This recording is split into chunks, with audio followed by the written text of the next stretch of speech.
शिरूर हवेलीचे आमदार माऊली आबा कटके तसेच आमचे चारही उमेदवार आम्ही पदयात्रेला सामोरे जात असताना माझ्या माता भगिनींचा तसेच माझ्या बंधूंचा अतिशय चांगल्या प्रकारचा प्रतिसाद आम्हाला त्या ठिकाणी मिळत आहे आणि त्यांचा आनंद आणि उत्साह इतका आमच्या चारही उमेदवारांबद्दल आहे.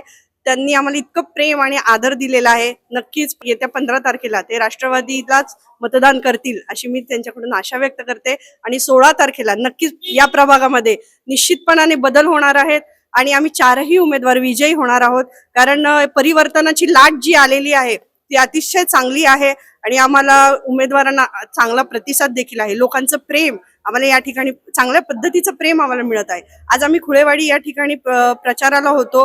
अतिशय चांगल्या पद्धतीचं आमचं त्या ठिकाणी स्वागत केलेलं आहे. लहान मुले असतील, मोठे वृद्ध असतील, त्यांनी देखील आमचं त्या ठिकाणी चांगल्या पद्धतीने स्वागत केलेलं आहे. मुलगा प्रचार करतो, काय भावना आहे मुलाबद्दल, काय वाटतं? नक्कीच त्याला देखील राजकारणाची आवड आहे आणि तो देखील प्रचारात उतरलेला आहे. त्याचे मित्रमंडळी घेऊन त्याला देखील चांगल्या पद्धतीचा प्रतिसाद आहे.